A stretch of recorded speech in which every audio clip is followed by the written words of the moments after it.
Ciao, se ti piacciono i miei video iscriviti al canale.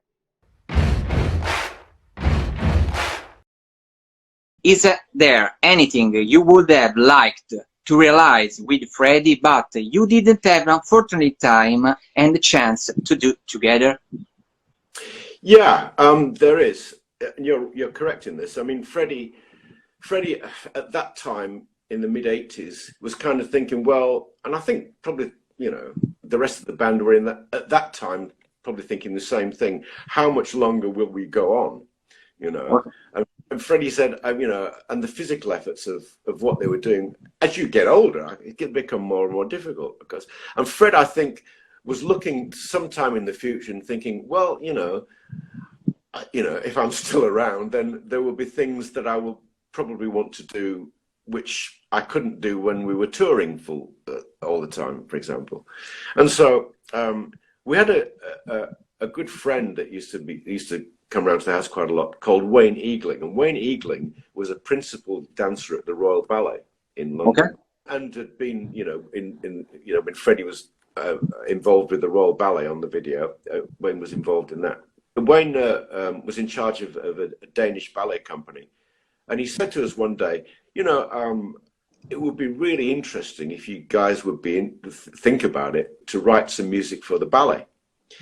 I love the ballet because my wife was ex-Royal Ballet, my daughter was ex-Royal Ballet, and so I've got a great love of the music and the beauty of classical ballet. Freddie also, of course, had the same interest. So for us, it would have been a real interest and a real joy to be able to do that. And it was really one of our primary plans to do this. Of course, we never got around to it because when Freddie started to get ill, his loyalty, quite rightly, was to give as much as he could to the band. And he did some fabulous things towards the end of his life with the band. And that's absolutely right. If things had been different and Fred had not got ill, the shame is that, if Fred had got ill maybe a year later, he'd probably still be alive now, but he did his best, to bless him, to, but that apart, we would have done other things, I think, that I know. Yeah, that was the main thing. And I often think of that, it would have been a joy to work on and to create. Yeah. You were often invited to Pikes Hotel in Ibiza, where Freddie stayed. Yeah. Could you share some anecdote with us? I'll tell you a very funny story. When we did the first performance of Barcelona in Ibiza, it was the summer of love, '87, when house music kind of broke through. So you imagine house music's breaking through and we're doing opera and rock. Anyway, but of course nobody had heard it, so it was a big shock to everybody. But we stayed at Pikes Hotel, and at that time Pikes Hotel only had, I think, about 12 rooms. It's a small place. And it hadn't been found by the DJs and all the rest of it. It's a very private place. And Tony Pike is an Australian man, and a crazy guy, Tony. But Pikes was always, at that time, and Tony was always looking for money and looking for ways to improve. And he built the thing up. I give him credit. He built it up to be a fabulous place. But at that time, things were kind of hard, and he was always looking for investors. And we were sitting around the pool one evening, and Tony was hovering around, and he came, sat with our group. There was Peter was there, Freddie, obviously, a couple of other people. And Tony came and sat down and said, Fred, and he wasn't invited to sit down, by the way. He said, Freddie. And Freddie looked at him. He said, have you enjoyed Pikes? And Freddie said, yes, it's a wonderful day, yes. We've had a wonderful time. And he said, well, I can offer you a fabulous business opportunity. Which... and everybody went, oh my God. Not the way to do anything, particularly with Freddie. but Freddie went, listen to it very carefully, like that. Yes, very interesting. He said, and Tony said, well, what do you think?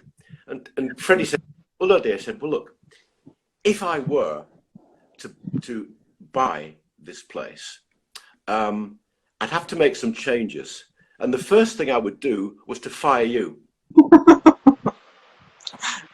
Amazing, amazing. It was a great place, and they did look after us very well. And we had the fabulous birthday party there, you know, which was crazy. And Tony did very well on that. You know, it was wonderful. Okay, the next question is about the party. Could you tell us something about the party?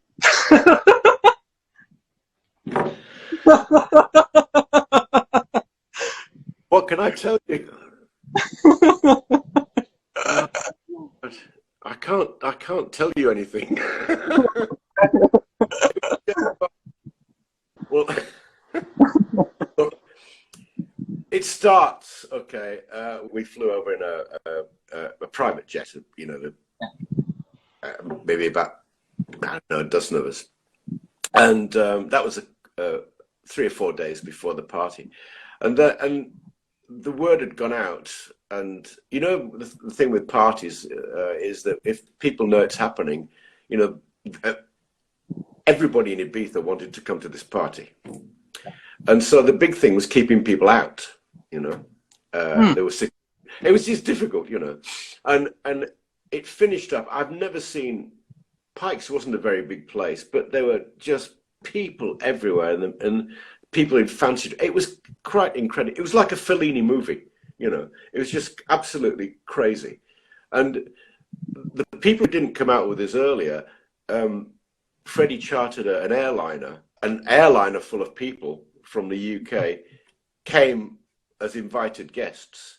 So it's just difficult to explain. We had flamenco dancers, fire eaters, jugglers. I don't know. I mean, you can name every facet of human existence was at this party. There were things going on I cannot go into really, but it was just extraordinary. It was great fun, as they all were, and I can't think of anything specific that I can possibly tell you. But yeah, okay, no problem. It was just crazy. But it was. Okay. I mean, it wasn't horrible crazy. It was just funny crazy. Funny, you know, the hotel caught fire at one point. Yeah. There were a lot of balloons inflated with helium. Big fire, yeah. And there's a big fire. And Tony Pike, I happened to be next to Tony Pike. Well, I was looking at this circus I had a balcony room overlooking at all this. So at one point I retired to this, or a few of us retired to this. We were looking down at all this chaos, and Tony was in the room, and my telephone rings, and there's a guy saying, is Tony there? Yeah, Tony's there. Well, I need to speak to him. Tony, they want to speak to you. I say, what's wrong? He said, the hotel's on fire. Tony, the hotel's on fire. I said, the hotel's on fire. Out. Amazing, funny. You were also often a guest in Garden Lodge. Yeah. Is there something in that house that keep your attention? How was being there? Oh, Garden Lodge was just amazing. It was just absolutely a fabulous place to be in. As I said earlier, it was beautifully done. With the fabulous good taste, you know, the furnishings, the artwork, the food, the drink, you know, the whole thing was just wonderful. But the most important thing was it was a real home. You know, it was a friendly, warm, lovely place to be.